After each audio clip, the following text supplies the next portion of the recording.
중앙일보 신문에 예전에 이런 제목의 기사가 실렸던 적이 있어요. 성경의 가르침대로 살면 성공할 수 없다. 이런 제목이 있었습니다. 기사의 내용이 뭐냐면 교회의 허리라고 할 수 있는 교회 청년들을 대상으로 설문조사를 했는데 현실과 미래를 매우 비관적으로 보이는 경향이 높게 나타났다라는 거예요. 그러니까 사회적으로 이제 진출해야만 하는 시기에 매우 어려운 경제 현실 때문에 낙심한 사람들이 바로 청년 시대다라는 겁니다. 부모님의 도움도 없이 내 집을 마련할 수도 없고 은퇴 후에 지금의 부모님 세대보다 경제적으로 더욱 못한 삶을 살 것이 뻔하게 보인다라고 생각하는 거예요.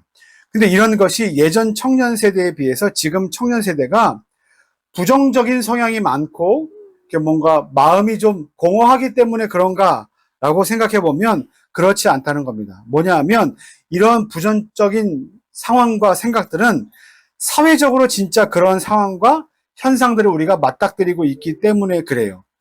그러니까 부의 대물림, 그러니까 부자 부모님 밑에서 태어난 사람들은 부자 청년으로 살아가고 가난한 부모님 밑에서 살아간 사람들은 부자가 될 가능성이 없는 이와 같은 양극화가 우리 청년들에게 매우 큰 불안감이라 또 매우 아픈 현실로 다가오고 있다라는 것을 말해요. 여기서 느끼는 게 뭐냐면 이 세상이 과연 공정한가? 어차피 난 안 돼.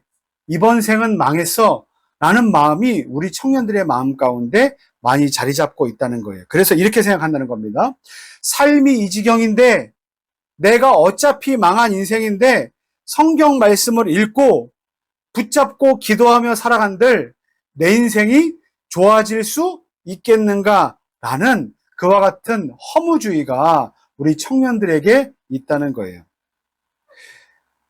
우리가 살면서 늘 마주하는 게 뭐냐면 하나님은 살아계신다.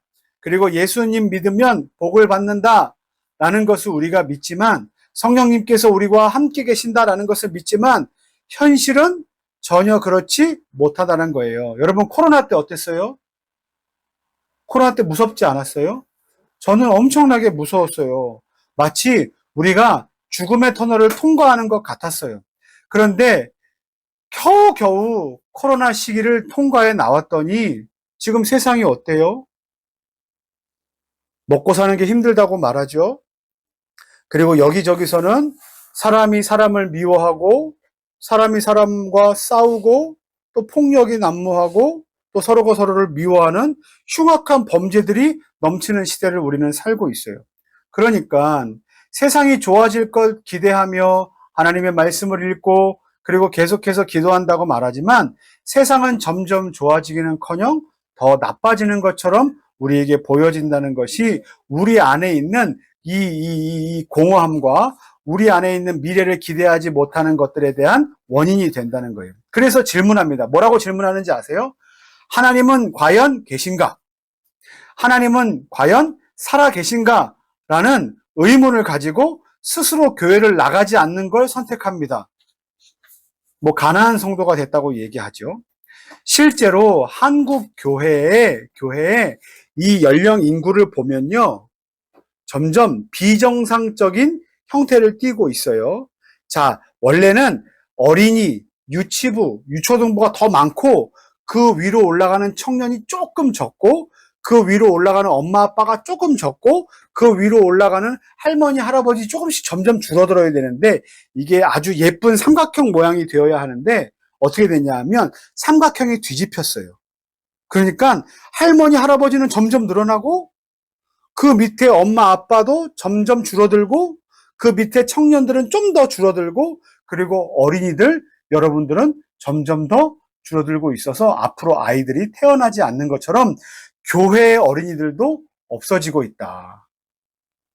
여러분 요즘 교회에 청년부가 없어진 교회들이 많고요. 유초등부가 없어진 교회들이 많아요. 그래서 예전엔 여름 수련회 하면 여름 성경학교 하면 당연히 의례하는 것으로 여겼지만 이제는 교사가 없는 것뿐만 아니라 아이들이 없어서 여름 성경학교를 하지 못하는 교회들이 너무나 많아졌어요. 그래서 방법이 있죠. 뭡니까? 이 교회와 저 교회와 저 교회가 연합해서 함께 여름 수련회와 여름 성경학교를 하는 거예요. 누구처럼? 우리 더 행복한 교회처럼. 그러니까 이것이 좋은 방법이고 좋은 현상이긴 하지만 사실 이 지경까지 왔다는 건 너무 안타까운 현실이다라는 거예요. 근데 왜 어린이와 청년들이 사라진지 아십니까? 1차적인 원인은 뭐냐 하면 인구가 줄어들고 있기 때문에 그래요. 이게 가장 큰 원인이에요. 그런데 교회 인원이 줄어드는 또 하나의 심각한 원인은 뭐냐 하면 바로 우리가 앞에서 말했던 그와 같은 내용 때문에 그래요. 내가 하나님을 믿는다고 말하고 하나님께서 살아계시다고 생각하는데 현실의 부조리함들이 계속해서 우리를 못 믿게 만드는 경향들이 생긴다는 겁니다. 그리고 또 하나는 교회가 갖고 있는 죄악들이 우리 청년 세대에게 많이 실망을 주었기 때문에 그래요. 그래서 이런 노래도 있어요. 한영애라는 가수가 부른 조율이라는 노래가 있는데 이렇게 노래합니다. 잠자는 하늘님이여 이제 그만 일어나요. 그 옛날 아름다웠던 하늘빛처럼 지금 이 더럽고 혼탁한 하늘빛을 좀 조율해 주세요 라는 노래가 있어요. 지금 사는 현실이 너무나 안타까운데 지금 신이 좀 자고 있는 것 아닌가, 좀 일어나세요 라고 하는 내용이에요. 그러니까 여기서 말하는 신은 하나님은 아닙니다. 하지만 세상 사람들도 이렇게 혼탁한 세상을 살아가면서 이 부조리함들을 느끼면서 과연 누군가는 이 문제를 해결해줘야만 하지 않겠는가에 대한 간절한 기대가 여기에 포함되어 있다는 거예요. 그런데 여러분, 우리는 어떤가? 우리는 어떻게 이 어려운 시대를 잘 통과해낼 수 있을까? 우리 좀 살펴보면서 하나님의 은혜를 나누려고 해요. 오늘 본문 말씀은요, 예수님의 무덤이 비어있는 것을 확인한 여자들이 제자들에게 가서 예수님이 부활하셨어요! 라고 소식을 전한 이후의 사건입니다. 자, 예수님께서 부활하셨어요. 그리고 무덤에서 예수님이 보이지 않습니다. 여자들이 얘기합니다. 예수님이 부활하셨어요. 자, 무덤이 비었다는 건 첫 번째 어떤 사람들에게는 예수님이 부활하셨다는 증거로 사용될 수 있어요. 그런데 또 어떤 사람에게는 뭘로 사용되는지 아십니까? 예수님이 부활하지 않았어 라는 증거로도 사용될 수 있어요. 왜냐하면 예수님이 부활하셨다면 눈으로 확인을 해야 되잖아요. 근데 무덤을 가서 봤더니 부활하신 예수님이란 존재는 거기 계시지 않고 무덤이 비어있단 말이죠. 그래서 거기에 실망한 사람들이 누구냐 하면 바로 여기 두 사람입니다. 글로발한 사람과 또 다른 한 사람은 이름이 언급되어 있지 않아요. 이 말씀은 이전에 누가복음 강해 말씀을 하면서 우리가 같이 살펴본 바 있지만 오늘 조금만 더 보충해서 설명하려고 해요. 오늘 짧게 살펴보겠습니다. 예수님께서 로마를 전복시키고 우리를 구원하실 거야 라고 생각했던 제자들이 지금 막상 예수님이 돌아가신 이후에 무덤에서 사라져버리고 눈에 보이지 않자 엄청난 실망감에 빠진 거예요.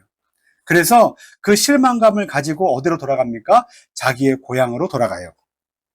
고향으로 돌아갈 때 터벅터벅 그 발걸음이 어떻겠어요? 룰루랄라 신났겠습니까? 아니에요.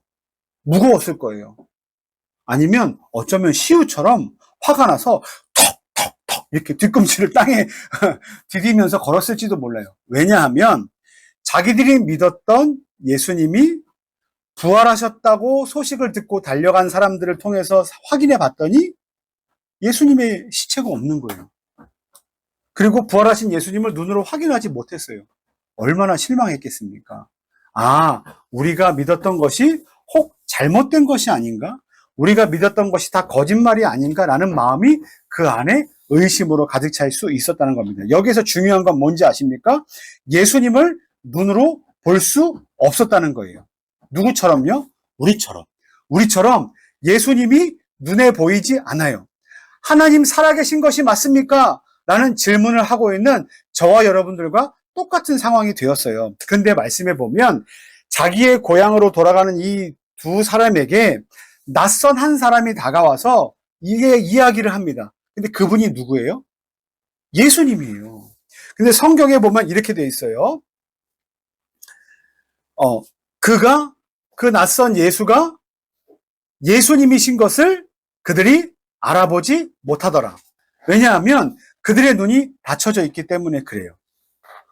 그들은 여전히 예수님과 함께 있으면서도 예수님이 예수님인 것을 알지 못하는 그런 무지함 가운데 있어요. 그런데 오늘 말씀을 읽지 않았지만 31절 말씀에 이런 말씀이 기록되어 있습니다. 31절 말씀 제가 읽어드릴게요. 그들의 눈이 밝아져 그인 줄 알아보더니 예수는 그들에게 보이지 아니하시는지라. 뭐라고 되어 있냐면 그들과 한참 동안 대화했던 그 낯선 사람이 누구인지 알았다는 거예요. 예수님이신 것을 그들이 이제는 알게 되었다라는 거예요. 여러분, 이게 반전이에요.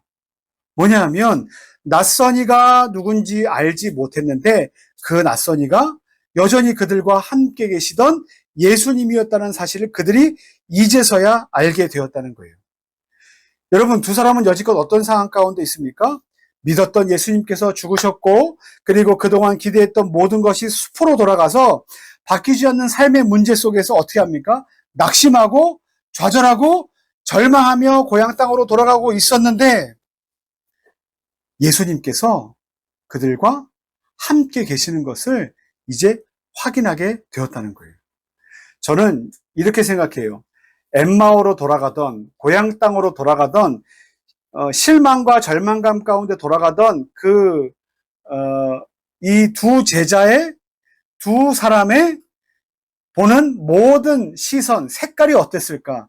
저는 그레이색이라고 생각해요. 그레이. 검정색 아니면 회색이지 않았을까?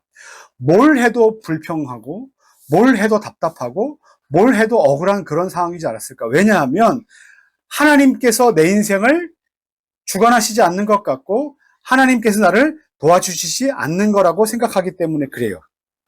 그러면서 그 안에 생각하겠죠. 하나님은 살아계신 것이 맞습니까? 하나님이 나를 사랑하시는 것이 맞습니까? 왜 이 문제를 해결해 주시지 않습니까? 그런데 여러분, 그때 주시는 말씀이 이것입니다. 누가복음 12장 6절부터 7절 말씀인데 제가 읽어드릴게요. 참새 5마리가 두 아사리온에 팔리는 것이 아니냐. 그러나 하나님 앞에는 그 하나도 잊어버리시는 바 되지 아니하는도다. 너희에게는 심지어 머리털까지도 다 세신 바 되었나니 두려워하지 말라. 너희는 많은 참새보다 귀하니라. 마태복음 28장 20절 말씀에 예수님께서 말씀하십니다. 내가 세상 끝날까지 너희와 항상 함께 있으리라. 요한복음 14장 16절부터 18절까지 말씀에도 이렇게 말씀하세요. 내가 아버지께 구하겠으니 그가 또 다른 보혜사를 너희에게 주사 영원토록 너희와 함께 있게 하리니 그는 진리의 영이라 세상은 능히 그를 받지 못하나니 이는 그를 보지도 못하고 알지도 못함이라. 그러나 너희는 그를 아나니 그는 너희와 함께 거하심이요 또 너희 속에 계시겠음이라. 내가 너희를, 여기 중요해요, 고아와 같이 버려두지 아니하고 너희에게로 오리라. 아멘. 자, 예수님께서는 부활하시고 승천하셨어요. 그 승천하시는 하나님께서 우리 가운데 보내주시는 분이 누구신지 아세요? 성령님이에요. 우리가 아까 뉴시티 교리문답 같이 살펴봤죠. 뉴시티 교리문답에서 성령님은 어떤 분이시라는 것을 우리가 고백했어요. 보세요. 우리는 성령이 하나님이라는 것, 그리고 성부와 성자가 영원히 공존하신다는 것, 그리고 하나님이 모든 믿는 자에게 허락하신 성령이 영원토록 우리와 함께 하신다는 것을 우리는 믿습니다. 라고 우리는 배웠어요. 그러니까 보세요. 예수님께서 무덤에서 예수님의 시체가 보이지 않고 사람들은 그것을 통해서 예수님은 우리와 함께 하시지 않아. 지금까지 우리가 믿었던 것은 다 거짓이야. 하나님은 살아계신 것이 맞는가? 라는 질문에 하나님은 살아계시지 않아 라고 대답하는 이 시대에 낙심하고 절망한 사람들에게 뭐라고 얘기하고 계십니까? 아니야. 하나님은, 성부 하나님은, 성자 예수님은, 성령 하나님은 영원토록 함께 계시고 공존하신데 그 성자 예수님께서 우리 가운데 보내주신 분이 누구시다? 성령 하나님이시고 그 성령 하나님께서는 우리와 영원토록 함께 계셔서 우리의 머리털 하나까지도 세신 바 되신 그 하나님께서 우리를 보존하시고 보호하시고 섭리하시고 인도하시고 우리에게 놀라운 하나님의 능력을 날마다 베푸시는 분이심을 우리가 날마다 경험하는 그 가운데 있다라는 거예요. 그래서 우리는 뭘 할 수 있습니까? 눈에 보이지 않는 하나님을 향하여 어떻게 할 수 있어요? 기도할 수 있어요. 하나님, 우리를 도와주십시오. 이 어려운 현실의 문제, 하나님이 우리에게 은혜를 주시면 우리가 능히 이겨낼 수 있습니다. 이 약속의 말씀을 붙들고 믿고 기도하면 부정적으로 생각했던 우리의 모든 부정들이 어떻게 됩니까? 긍정할 수 있어요. 우리는 노라고 생각하고 우리는 안 된다고 생각하시지만 예수님은 어떻게 되십니까? 늘 예스라고 말하시는 분이에요. 하나님은 늘 가능하다고 말씀하시는 분이에요. 성령님은 늘 우리를 도와주시겠다고 말씀하시는 분이에요. 그러면 어떻게 됩니까? 부정이 긍정이 되고 절망이 소망이 되고 넘어져 있음이 일어남이 되고 우리가 땅바닥을 보며 터벅터벅 걷는 그 걸음이 어떻게 됩니까? 룰루랄라 기쁘게 하늘을 바라보며 휘파람을 불며 노래를 부르며 걸어갈 수 있는 믿음의 걸음이 될 수 있다. 그러면 우리 인생이 그레이색이 아니라 뭐가 됩니까? 칼라가 돼요. 컬러풀한 인생이 됩니다.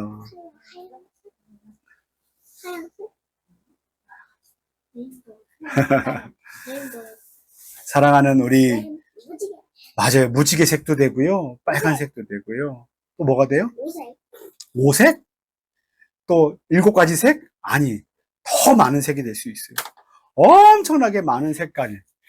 하나님께서 우리에게 허락하신 모든 그 자연과 만물과 인생과 또 경험하는 영적인 세계에 대한 그 모든 수많은 색깔들을 우리가 볼 수 있어요. 그게 뭔지 아십니까? 하나님과 동행하는 자들의 복입니다. 우리 사랑하는 우리 성도 여러분, 하나님은 오늘도 여전히 저와 여러분들과 함께 계십니다. 그리고 그 하나님은 여전히 우리의 삶 가운데서 일하고 계십니다. 그것이 저와 여러분들이 믿는 바예요. 바라기는 오늘도 믿음의 이상 그리고 현실 그 문제 사이에서 살아가는 저와 여러분들의 마음 가운데 하나님은 없어. 하나님이 있다면 이럴 수 없어. 라는 그와 같은 낙심과 부정과 절망 가운데 여러분 이 믿음을 가지십시오. 하나님이 나와 함께 계신다. 그리고 늘 선한 길로 인도하고 계신다. 그리고 그 하나님과 동행하는 인생은 절대 넘어지지 않는다. 다시 일으켜 주신다라는 믿음을 갖고 살아가는 저와 여러분들 되시기를 예수님의 이름으로 간절히 축원합니다.